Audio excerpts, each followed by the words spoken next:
तो चैन के बारे में सारे पॉइंट को हमने देख लिया कि चैन क्या होती है, चैन कितने टाइप की होती है, और चैन में एक लिंक किसे कहते हैं, वो सब देख लिए हैं। इसके अलावा कुछ इम्पोर्टेंट पॉइंट है, उन पॉइंट को हम डिस्कस कर लेते हैं, जिससे कि आपके एग्जाम में कई बार क्वेश्चन पूछे गए हैं। Just a minute guys.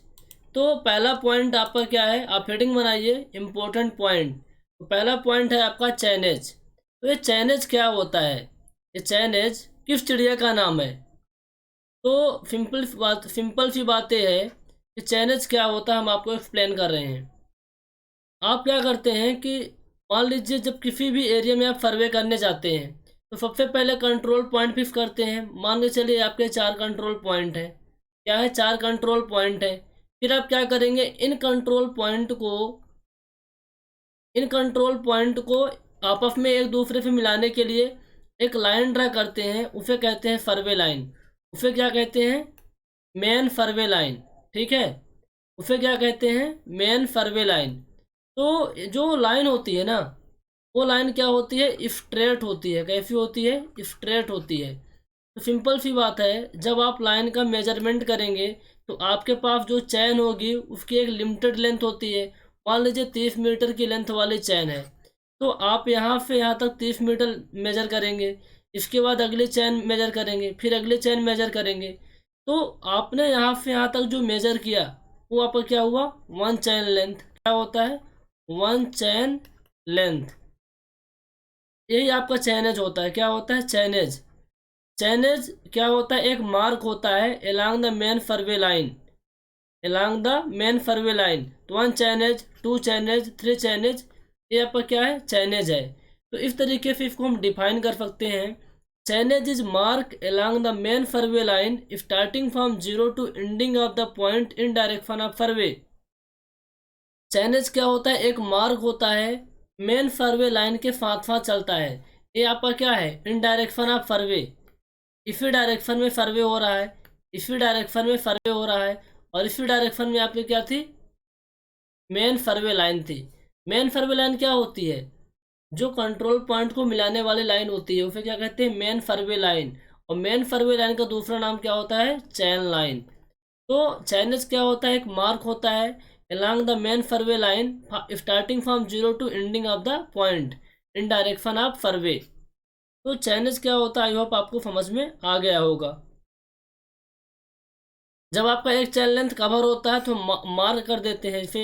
एक चैन लेंथ आपका हुआ तो यहाँ से यहाँ तक मार्क कर देंगे, ये आपका क्या होगा? चैनेज हो गया।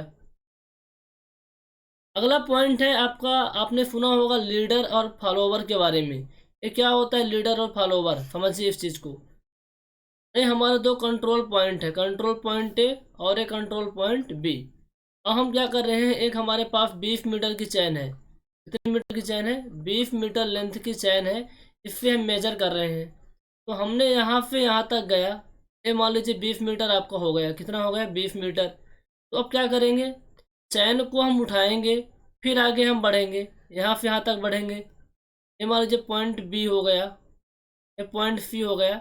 इसको कुछ और हम दे देते हैं, मान के चलिए इसको हम जेड दे देते हैं। तो जैसे ही आपका एक चैन लेंथ कवर होगा तो आप क्या करेंगे, चैन को उठाएंगे, फिर से प्लॉट करेंगे, फिर से उठाएंगे। तो ऐसे पता नहीं चलेगा ना आप कितने चैन लेंथ मेजर कर लिए, आपको पता ही नहीं चलेगा। तो हम क्या करते हैं, जो ये आपकी चैन है, जो चैन को इस हिस्से को पकड़ के रखता है उसे बोलते हैं, क्या बोलते हैं? लीडर।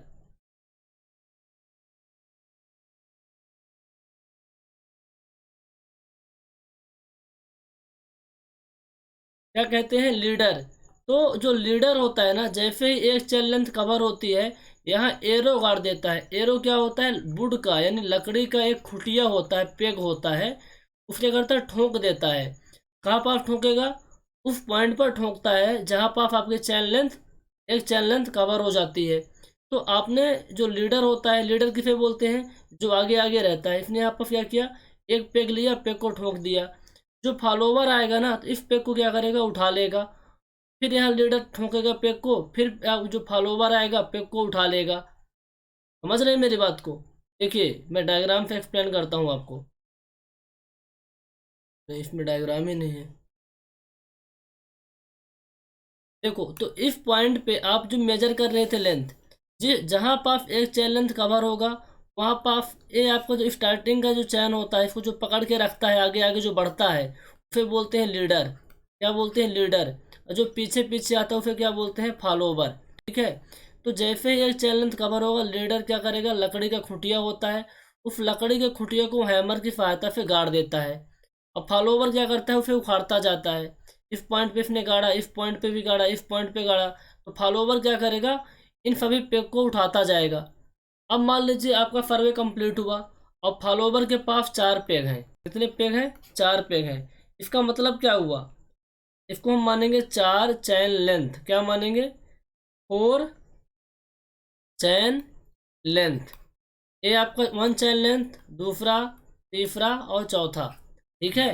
तो जितने नंबर आप पेग फॉलोवर के पास होंगे उतने ही चैन लेंथ हमने मेजर किया है।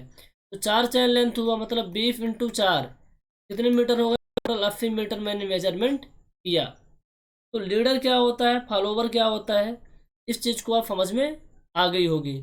आप चाहे तो हिंदी में इसको लिख सकते हैं, मैं लिख नहीं रहा हूँ, मैं बोल रहा हूँ। आप लोगों में से जिनका भी इंटरेस्ट है अच्छे से वो लिख लीजिए।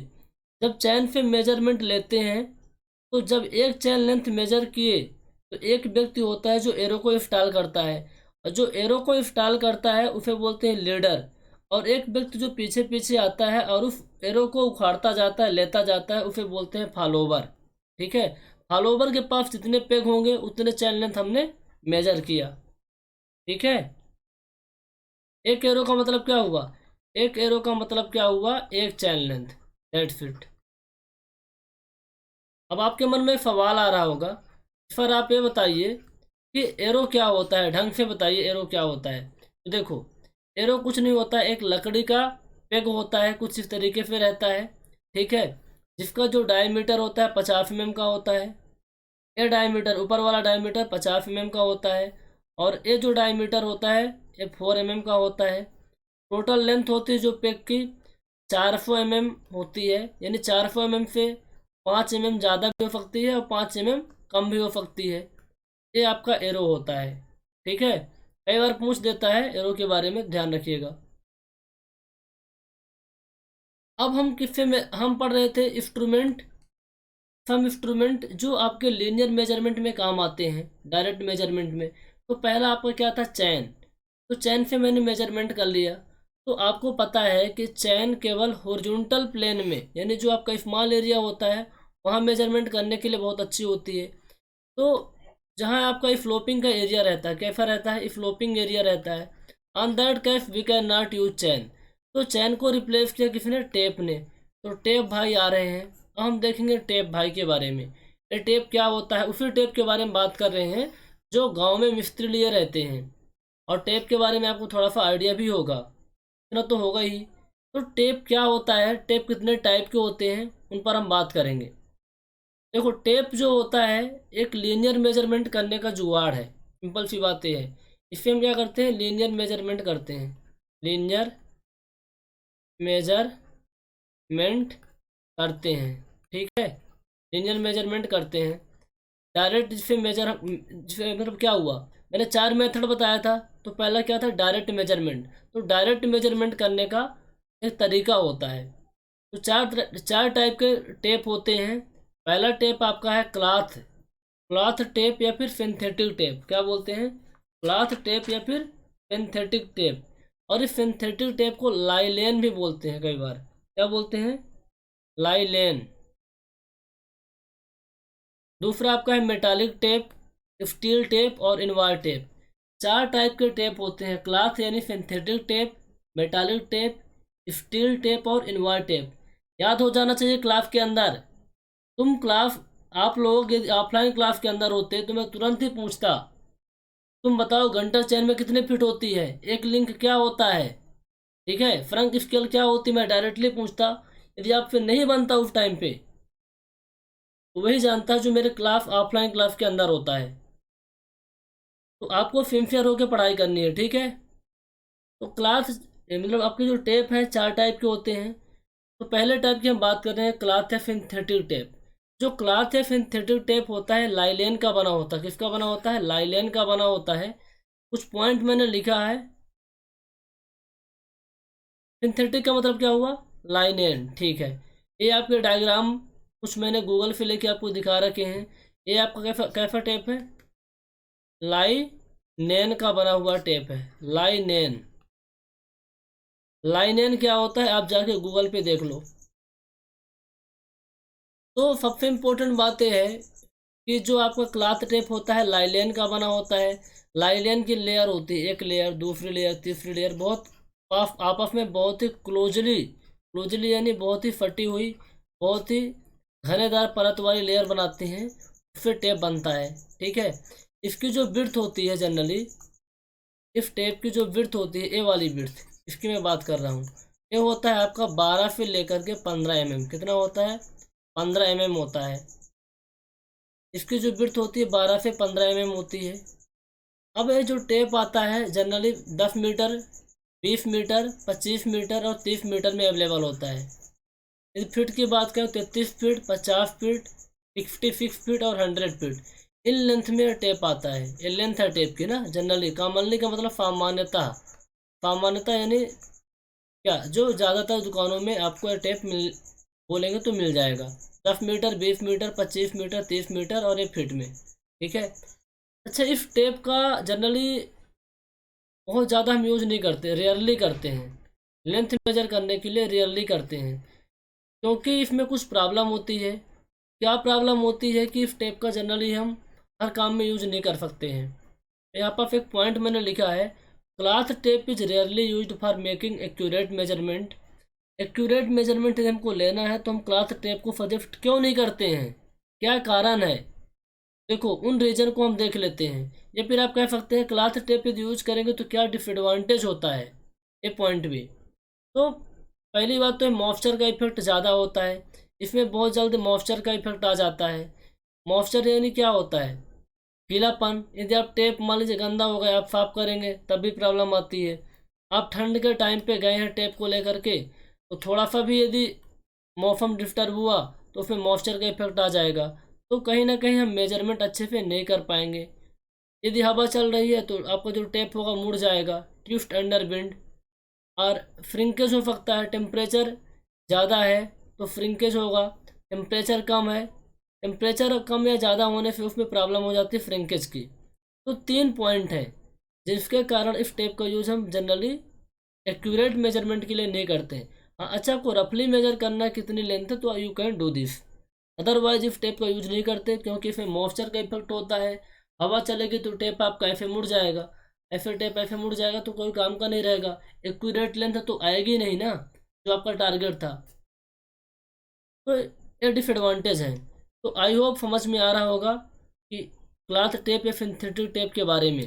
यदि आपको कई बार एसएससी जेईई मेंस में क्वेश्चन आता है कि भैया आप टेप क्या होता है, टेप कितने टाइप के होते हैं, इनके कुछ पॉइंट आपको लिखने हैं, 10 नंबर का क्वेश्चन आ गया, आपको लिखते आना चाहिए। दूसरा टाइप टेप क्या है, मेटालिक टेप। ये आपका जो फोटो है मेटालिक टेप का है, किसका है, मेटालिक टेप का है। ठीक है। अच्छा, जो मेटालिक टेप होता है ये भी लाइनेन का ही बना होता है, किसका, लाइनेन का। और इसमें एक खासियत होती है, देखो इसमें क्या खासियत होती है कि जो ये टेप होता है ये आपका लाइनेन हुआ, ये भी आपका लाइनेन है। ठीक है। इसके बीच में क्या होता है, ब्रास के वायर्स डाल दिए जाते हैं, लाइनेन के बीच में ब्रास के वायर डाल दिए जाते हैं। ये आपके लाइनेन है, ये भी आपके लाइनेन है, बीच में क्या करेंगे हम, ब्रास के वायर डाल देते हैं, ब्रास के वायर डाल देते हैं। इससे क्या होगा, मॉइस्चर का इफेक्ट कम हो जाएगा। साथ के साथ इसमें क्या होगा, मॉइस्चर का भी इफेक्ट कम होगा और ट्विस्ट भी कम होगा, ट्विस्ट भी कम होगा। इसलिए एक पॉइंट मैंने लिखा है, left twist and left moisture effect.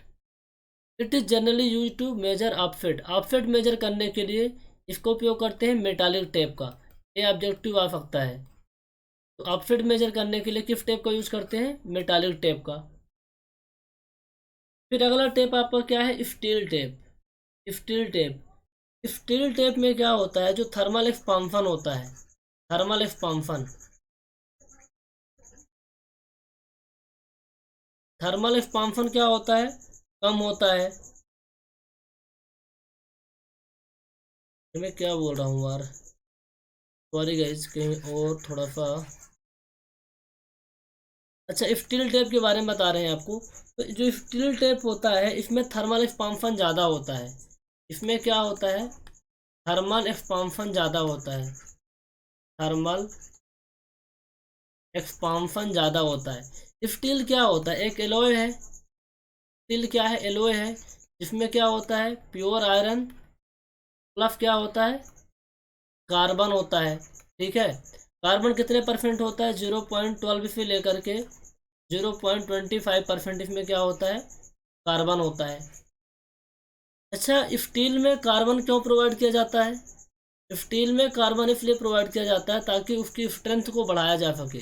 Strength को बढ़ाया जा सके। ये तो फिर स्टील स्ट्रक्चर में हम घुस जाएंगे, ज़्यादा हम बात नहीं करेंगे इस पर। हम पढ़ रहे हैं स्टील टेप, जिसमें क्या होता है, थर्मल एक्सपांशन ज़्यादा होता है। इसमें कुछ और इम्पोर्टेंट पॉइंट हैं, उनको आप लिख लीजिए। पॉइंट नंबर पहला क्या था, थर्मल एक्सपांशन के बारे में लिख लीजिए। थर्मल एक्सपांशन होगा, थर्मल एक्सपांशन होगा। दूसरा पॉइंट क्या लिखोगे आप, not suitable for, not suitable for if the land having vegetation, having vegetation. Vegetation का मतलब ये हुआ, उस जगह पर ये टेप सुटेबल नहीं होता जहाँ बहुत ज़्यादा पेड़ पौधे होते हैं। जहाँ क्या होते हैं, ज़्यादा पेड़ पौधे होते हैं। ज़्यादा पेड़ पौधे होते हैं, उस जगह आप स्टील टेप का यूज नहीं कर सकते हैं। तो दूसरा पॉइंट ये था। तीसरा पॉइंट ये होता है,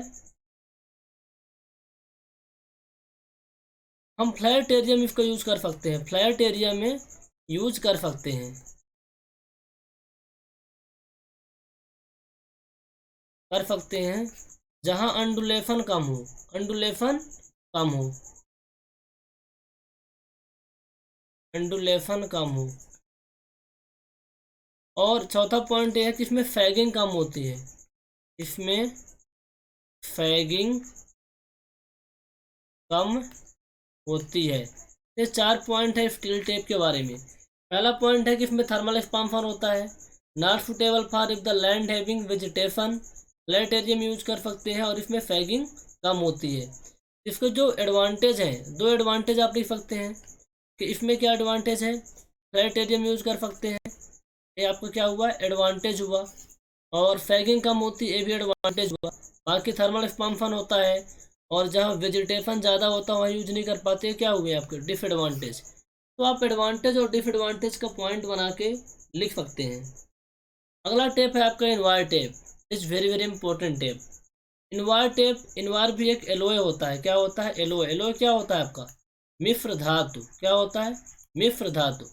जिससे आपका इनवार टेप में क्या होता है कि 64% स्टील होता है और 36% निकिल होता है। ये कॉम्बिनेशन आया हुआ है एग्जाम में। 64% स्टील होता है और 36% क्या होता है, निकिल होता है। ठीक है, इनवार टेप में। अच्छा, आप मेरे को ये बताइए, जो स्टेनलेस स्टील होता है, स्टेनलेस स्टील, उसमें क्रोमियम कितने परसेंट होता है, क्रोमियम, कमेंट करके बताइए आप लोग। इनवार टेप में स्टील 64% होता है, निकिल 36% होता है। अच्छा, इनवार टेप की खासियत ये है कि इसमें थर्मल एक्सपांशन बहुत कम होता है। पॉइंट बना के लिखिए। पहला पॉइंट तो लिखिए, इट इज़ एलॉय, और कॉम्बिनेशन लिख लेना। दूसरा पॉइंट आप लिखिए कि इसका थर्मल एक्सपांशन कम होता है। इसका thermal expansion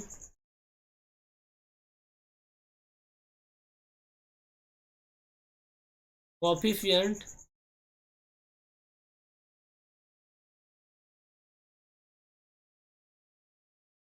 thermal expansion coefficient क्या होता है, कम होता है। तीसरा पॉइंट, अच्छा थर्मल एक्सपांशन कोफिशिएंट क्या होता है पता है ना, टेम्परेचर का कुछ रिलेशन है। अल्फा पर डिग्री सेंटीग्रेड से रिप्रेजेंट करते हैं, अल्फा पर डिग्री सेंटीग्रेड से रिप्रेजेंट करते हैं। और जो आपका इन्वार होता है ना, एक सॉफ्ट मटेरियल होता है। कैसा मटेरियल होता है, सॉफ्ट मटेरियल होता है, सॉफ्ट मटेरियल होता है। सॉफ्ट मटेरियल होगा तो इसमें क्या प्रॉब्लम हो सकती है, डिफॉर्मेशन हो सकता है। क्या हो सकता है, डिफॉर्मेशन हो सकता है। इसलिए इसको थोड़ा यूज करना, केयरफुल यूज करना होता है, सावधानी पूर्वक यूज करना होता है, अदरवाइज इसमें क्या होगा, डिफॉर्मेशन हो जाएगा। तीसरे पॉइंट पे क्या लिखेंगे, इनवार एक सॉफ्ट मटेरियल होता है, यदि इसका अच्छे से ध्यान नहीं रखा जाए तो इसमें डिफॉर्मेशन हो सकता है। ठीक है। और सबसे इम्पोर्टेंट पॉइंट इसमें ये है, फोर्थ पॉइंट, जो इनवार टेप होता है, इनवार टेप का यूज बेस लाइन मेजरमेंट में करते हैं। किसमें, बेस लाइन मेजरमेंट में। फिर से बोल रहा हूँ, बेस लाइन मेजरमेंट में करते हैं। भैया बेस लाइन क्या होती है, पिछले वाले लेक्चर में मैंने बताया है आपको। क्यों करते हैं बेस लाइन मेजरमेंट करने के लिए, क्योंकि इसमें हाई प्रिसीजन मिलता है। हाई प्रिसीजन मतलब एक्यूरेट लेंथ को हम मेजर कर पाते हैं। बेस लाइन एक ऐसी लाइन होती है जो संपूर्ण सर्वे एरिया को दो पार्ट में डिवाइड करती है। इसमें मान लीजिए ये आपके 4 पॉइंट है, कंट्रोल पॉइंट। ये जो लाइन होती है क्या होती है, मेन सर्वे लाइन। ये क्या है, मेन सर्वे लाइन। और ये एक ऐसी लाइन जो संपूर्ण एरिया को दो पार्ट में डिवाइड करती है, this is a base line. क्या हुआ, बेस लाइन। ये यहाँ पे क्या हुए, कंट्रोल पॉइंट। ये कंट्रोल पॉइंट है, ये कंट्रोल पॉइंट है, ये कंट्रोल पॉइंट है। और ये यहाँ पे क्या होती है, main survey line. Main survey line. देखो मेरा एक्सप्लेन करने की हैबिट है, मैं कहीं कुछ बताने लग जाता हूँ, उससे घबराने की कोई ज़रूरत नहीं है। जो आपके लिए इम्पोर्टेंट है उसको आप नोट डाउन कर लीजिए। तो इनवार टेप पढ़ रहे थे। इनवार टेप एक एलॉय होती है जिसमें स्टील होता है और निकिल होता है। एक सॉफ्ट मटेरियल होता है जिसमें डिफॉर्मेशन होने के चांसेस ज़्यादा होते हैं, कोएफिशिएंट ऑफ थर्मल एक्सपांशन कम होता है, और इसका यूज बेस लाइन मेजरमेंट में करते हैं। आई होप आपको टेप के बारे में समझ आ गया होगा। अच्छा, अब कौन सा इंस्ट्रूमेंट है टेप के बाद, टेप के बाद कौन सा इंस्ट्रूमेंट मैंने लिखवाया था आपको, पेग के बारे में। पेग्स क्या होता है, इक्विपमेंट यूज्ड इन चैन सर्वे। तो चैन के बारे में हम पढ़ लिए, टेप के बारे में पढ़ लिए। थोड़ा सा चैन और टेप के बारे में और आगे पढ़ेंगे कि यदि हमारी चैन की लेंथ इनकरेक्ट है, ठीक है, इनकरेक्ट का मतलब क्या हुआ, 30 मीटर की यदि आप चैन लिए हुए हैं, उसमें लिखा हुआ है उस चैन में कि भैया ये 30 मीटर की है, लेकिन एक्चुअली में 30 मीटर प्लस 15 सेंटीमीटर की चैन है, और आपने उससे मेजरमेंट कर लिया, आपकी मेजरमेंट में गलत हो जाएगा ना, उसमें रीडिंग गलत आ जाए, एक्यूरेट लेंथ नहीं आएगी। तो कौन कौन से करेक्शन होते हैं वो सब आगे हम देखेंगे। फिलहाल हम देख रहे हैं कि जो हम चैन सर्वे करते हैं, चैन सर्वे करने के लिए कौन कौन से इक्विपमेंट यूज आते हैं। तो चैन और टेप के बारे में देख लिए। चैन सर्वे का मतलब ये हुआ कि हम चैन का यूज करके, देखिए हम चैन का यूज करके उस एरिया का सर्वे कर रहे हैं। तो पेग्स, पेग मतलब कुछ इक्विपमेंट होते हैं जिनकी ज़रूरत पड़ती है। गाइस भटकना नहीं है, हम पढ़ रहे हैं लीनियर मेजरमेंट। लीनियर मेजरमेंट में डिस्टेंस का मेजरमेंट करते हैं। पहला था आपका डायरेक्ट मेजरमेंट। डायरेक्ट मेजरमेंट में भी एक टॉपिक आया था चैनिंग, और चैनिंग के लिए कुछ इंस्ट्रूमेंट की ज़रूरत पड़ती है। उन इंस्ट्रूमेंट के बारे में हम पढ़ रहे थे। जब हम चैन यानी जरीब का यूज़ करके मेजरमेंट करेंगे, यानी एरिया का सर्वे करेंगे, तो हमें कुछ इंस्ट्रूमेंट की ज़रूरत पड़ती है। उनमें से एक होता है पेग। क्या होता है, पेग। पेग का यूज़ कहाँ करते हैं, जब आप डिफाइन कर लेते हैं कि भैया ये हमारा मेन स्टेशन पॉइंट है, ये आपका मेन स्टेशन पॉइंट है, ये मेन स्टेशन पॉइंट है, ये मेन स्टेशन पॉइंट है। तो इन मेन स्टेशन पॉइंट को आप कैसे डिफाइन करके रखेंगे, तो इसके लिए हम क्या करते हैं, यहाँ पेग गाड़ देते हैं। क्या करते हैं, पेग्स को ठोंक देते हैं। क्या करते हैं, पेग्स को ठोंक देते हैं। तो to fix main station point that is mark definite point for temporary या semi permanent. Main station point को फिक्स करने के लिए पेग का यूज करते हैं। ठीक है, हो सकता हो टेम्परेरी हो या परमानेंट हो। ये आपका वुड का बना हुआ होता है, लकड़ी का। ये वाला क्या होता है, नुकीला होता है, शार्प होता है। ऊपर से आप हैमर ले लेंगे थोड़ा और ठोकेंगे ऊपर से, ठीक है, तो क्या होगा, नीचे जमीन के अंदर इन्फर्ट हो जाता है। यदि इसके डायमेंशन की बात करें, पेग के डायमेंशन की क्या होती है, पेग की जो जनरल डायमेंशन होती है, यदि हम आपको बताएं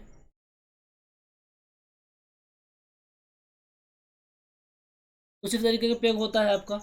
इसकी जो डायमेंशन होती है 15.50 सेंटीमीटर होती है, एक स्केल के बराबर 15.50 सेंटीमीटर होती है।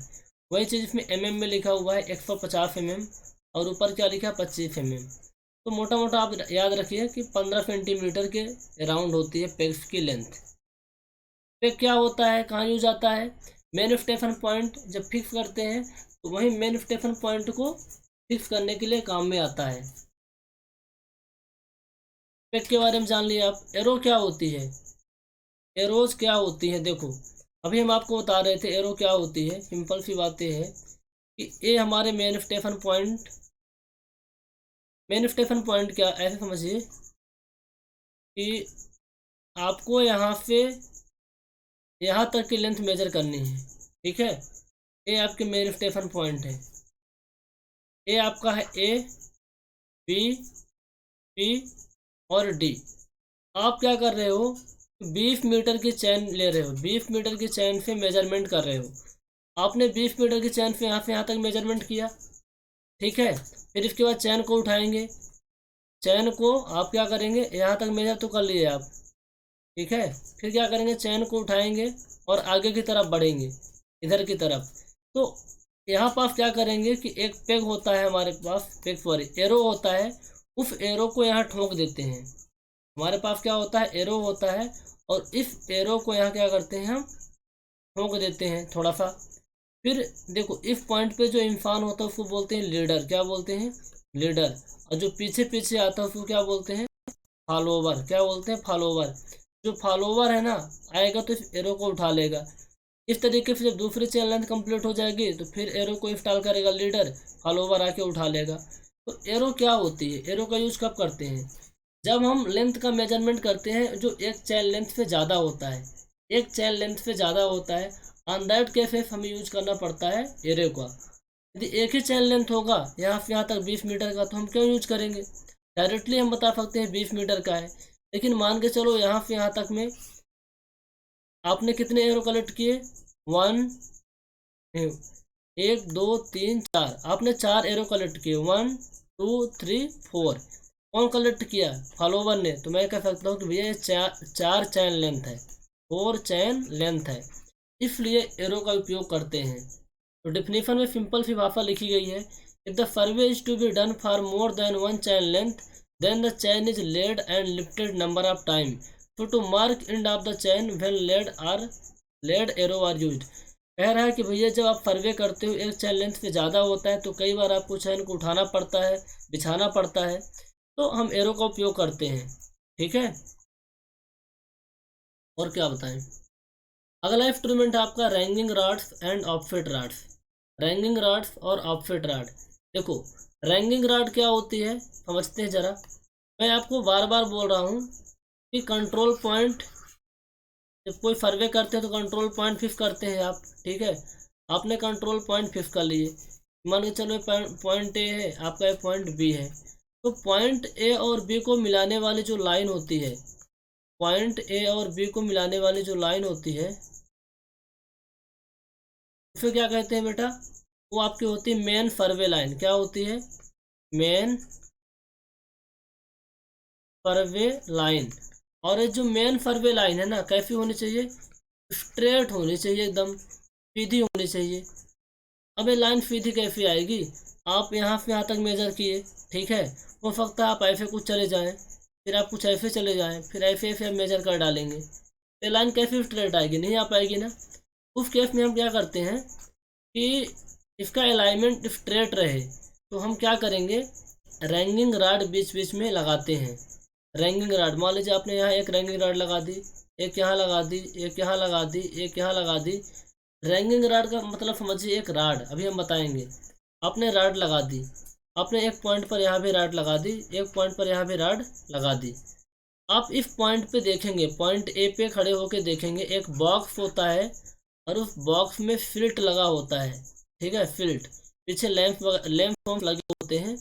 आप उससे देखेंगे तो आपको केवल एक ही राड दिखेगी, एक ही राड दिखेगी। इसका मतलब क्या हुआ कि जितनी भी राड है उसके पीछे हैं, उसके पीछे हैं, इसलिए आपको एक राड दिख रही है। उसके जब आपको केवल एक राड दिखेगी इसका मतलब हुआ कि जितनी भी राड है उसके पीछे हैं, मतलब लाइन आपकी क्या है, स्ट्रेट है। यदि आपको एक से ज़्यादा राड दिख रही हैं तो आप बोलेंगे भैया आप सीधे में आ जाओ, सीधे में। राड जो है ना एक से ज़्यादा दिख रही है, हमारी जो फरवे लाइन है ना वो स्ट्रेट नहीं आ पाएगी। तो लाइन को, मेन फरवे लाइन को स्ट्रेट रखने के लिए रैंगिंग राड का उपयोग करते हैं।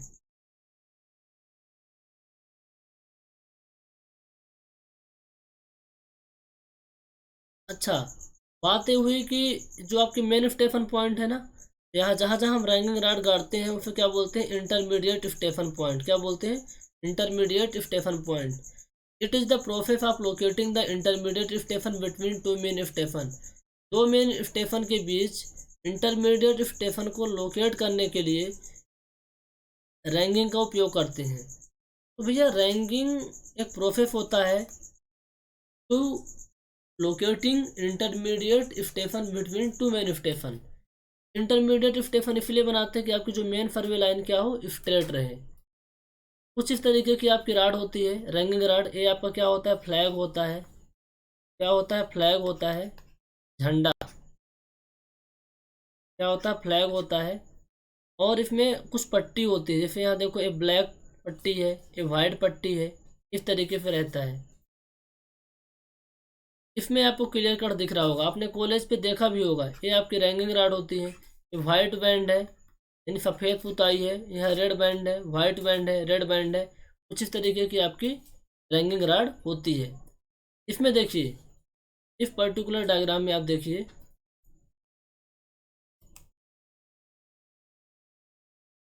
इस डायरेक्शन में आप सर्वे कर रहे हो, इस डायरेक्शन में आप क्या कर रहे हो, सर्वे कर रहे हो। ये डायरेक्शन आप क्या है, आपका डायरेक्शन ऑफ सर्वे है। ठीक है, ये आपके दो स्टेशन है, पहला स्टेशन है, दूसरा स्टेशन ए है। स्टेशन ए और स्टेशन बी। तो स्टेशन और स्टेशन बी के बीच हम जो लाइन ड्रा करेंगे वो लाइन स्ट्रेट होनी चाहिए, सीध होनी चाहिए। उसके लिए हमें करना क्या होगा कि बीच बीच में हमें कुछ इंटरमीडिएट स्टेशन बनाने होंगे। तो हम क्या करेंगे, जो आपके रैंगिंग राड होती है उनको हम लगा देंगे। हमने पॉइंट स्टेशन ए पे लगाया, इसके बीच में यहाँ पे लगाया, यहाँ लगाया, यहाँ लगाया। अब पूछेंगे सर हम रैंगिंग राड कहाँ लगाते हैं, देखो प्रॉब्लम वहाँ आती है। देखो आपका स्टेशन ए था, स्टेशन बी, आपने एक चैन लेंथ मेजरमेंट कर लिया तो लाइन आपकी स्ट्रेट आएगी, क्योंकि दो लोग पकड़ के खींचेंगे तो भाई दिखेगा आपस में 20 मीटर कितना दूर होता है। लेकिन जब अगली चैन लेंथ आप मेजर करेंगे तो हो सकता है कि आप ऐसे चले जाएं, ऐसे चले जाएं, थोड़ा सा अलाइनमेंट को भटक जाएं। उस केस में हम क्या करते हैं कि जैसे ही एक पॉइंट आपका यहाँ से हुआ, यहाँ हम एक रैंगिंग राड लगा देंगे। इस पॉइंट पे लगा दिए, इस पॉइंट पे लगा दिए, ऐसे रैंगिंग राड हम लगाते गए। फिर हम स्टेशन ऐसे देखेंगे कि जो आपकी रैंगिंग राड है एक सीध में है कि नहीं है। यदि आपको केवल एक रैंगिंग राड दिखेगी, इसका मतलब जितनी भी रैंगिंग राड है उसके पीछे हैं, यानी लाइन स्ट्रेट है। तो यहाँ पास देखिए, एक आपके सर्वेयर साहब है ना, एक सर्वेयर है। ये सर्वेयर क्या कर रहा है, देख रहा है। ये सर्वेयर देख रहा है कि ये जो लाइन है, जो रैंगिंग राड है, एक सीध में है कि नहीं है। That's it. All rod must be in the same line. तो बस रैंगिंग क्या होता है, रैंगिंग एक प्रोसेस होता है to locating the intermediate station between two station. तो लोकेट करने के लिए जिस राड का उपयोग करते हैं that is called ranging rod. ठीक है। ऑफसेट राड क्या होती है, सेम वैसी होती है ऑफसेट राड। ठीक है, ऑफसेट राड भी सेम होती है, और इसका जो उपयोग करते हैं स्मॉल मेजरमेंट में करते हैं, स्मॉल मेजरमेंट में, स्मॉल मेजरमेंट में। अब इस पॉइंट को ध्यान रख लेना, ऑब्जेक्टिव में आया हुआ है।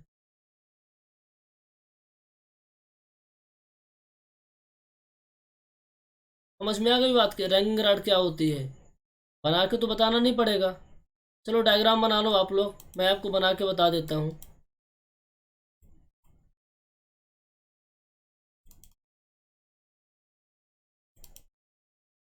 Just a minute.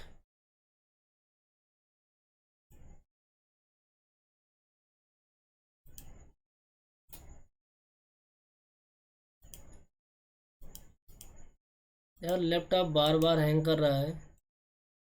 तो ये भी लेनेवो का नया लैपटॉप है, 3-4 महीने हुए होंगे। इसमें मैंने 50 से ज़्यादा लेक्चर भी रिकॉर्ड नहीं किए, फिर भी हैंग कर रहा है। मैं यहाँ पर कुछ बता रहा था रैंकिंग राड के बारे में, रैंकिंग राड के बारे में। तो चलिए देख लीजिए, कोई बात नहीं। ओके, अब लैपटॉप अपना चल रहा है। तो हम रैंकिंग राड पढ़ रहे थे ना, तो रैंकिंग राड का डायग्राम थोड़ा सा आप लोग भी बना लीजिए। नीचे कुछ इस तरीके से रहता है, नोकीला रहता है, ताकि आसानी से ज़मीन में इंसर्ट किया जा सके। ठीक है। और ऊपर क्या लगा होता है भैया, झंडा लगा हुआ होता है, फ्लैग लगा रहता है। फ्लैग क्यों लगा रहता है, ताकि अच्छे से दिखाई दे, विजिबिलिटी को इन्हेंस करने के लिए फ्लैग लगाया जाता है। ये आपका क्या है, फ्लैग है। कुछ बैंड बना देते हैं, पट्टी बना देते हैं अलग अलग कलर में, जैसे ये आपकी एक कलर हो जाएगा, दूसरा कलर इस तरीके से। मान के चलो इसमें हम एक कलर कर देते हैं, ठीक है, और दोनों वाइट बैंड रहेंगे। ये आपके वाइट बैंड है, ये भी वाइट बैंड है, ठीक है, और ये आपके रेड बैंड है। जो एक पट्टी होती है और एक ऐसी बैंड है, वाइट बैंड है।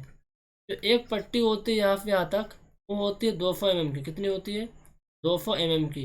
ये भी कितनी होगी आपकी, 200 mm की होगी, ठीक है।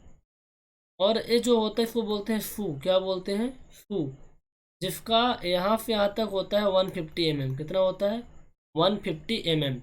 ओवरऑल यदि लेंथ की हम बात करें, ये होती है 3 मीटर की। कितनी की होती है, 3 मीटर की। तो आप डायग्राम अच्छे से बना लीजिए, और एक झंडा बना लेना, बैंड बना लेना, और उसमें लिख देना कि जो बैंड होती है 200 mm की होती है, नीचे जो फू होता है वो होता है 150 mm का। ओवरऑल लेंथ कितनी होती है, 3 मीटर होती है। अगला क्या था आपका, ऑफसेट राड। ऑफसेट राड क्या होता है, सिमिलर होता है रैंकिंग राड जैसे, और इसका यूज करते हैं स्मॉल मेजरमेंट के लिए, स्मॉल मेजरमेंट के लिए। तो एक कुछ इम्पोर्टेंट पॉइंट थे। इम्पोर्टेंट पॉइंट क्या, इम्पोर्टेंट इंस्ट्रूमेंट थे। अगला इंस्ट्रूमेंट आपका क्या है, पेक्स। पेक्स क्या, प्लम्बब। क्या है, प्लम्बब। प्लम्बब के बारे में आपको मैंने बताया था कि जो प्लम्बब होता है वो डायरेक्शन ऑफ ग्रेविटी को बताता है। किसको बताता है, डायरेक्शन ऑफ ग्रेविटी को बताता है, ठीक है। अच्छा, प्लम्बब होता क्या है, आपको पता है ना, जो एक रस्सी होती है, नीचे क्या होता है, कुछ एक वेट सस्पेंडेड होता है। क्या होता है, वेट सस्पेंडेड होता है। आपने देखा होगा गांव में जनरली मिस्त्री इसको लिए रहते हैं, ये आपका रोप रहता है, तो डायरेक्शन ऑफ ग्रेविटी को चेक करते रहते हैं कि हमारी दीवार सीधा आ रही है कि टेढ़ी आ रही है। जो आपका प्लेन सर्वे होता है, प्लेन सर्वे में हर एक पॉइंट पर मान के चलो आप क्या कर रहे हैं, यहाँ से पॉइंट A से पॉइंट B के बीच आप सर्वे कर रहे हैं। आप यहाँ पर प्लम अप लगा रहे हैं, यहाँ लगा रहे हैं, यहाँ लगा रहे हैं, तो तीनों पॉइंट पर जो प्लम अप की लाइन है क्या होती है, एक दूसरे के पैरेलल होती है। लेकिन यदि इनके आप जियोडेटिक सर्वे करें, तो जियोडेटिक सर्वे में क्या होता है कि हर एक पॉइंट पर जो प्लम अप की लाइन होती है ना, अर्थ के सेंटर की तरफ कॉन्फाइड करती जाती है, अर्थ के सेंटर की तरफ झुकती जाती है। ये होता है जियोडेटिक सर्वे में, क्योंकि जियोडेटिक सर्वे में अर्थ के कर्वेचर को हम कंसीडर कर लेते हैं।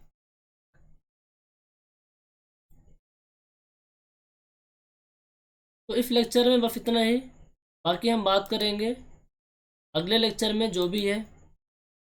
तो आप लोग पढ़ते रहिए, खुश रहिए, और यदि चैनल पे पहली बार आए हैं तो चैनल को आप सब्सक्राइब करके बेल आइकन को प्रेस कर दीजिए।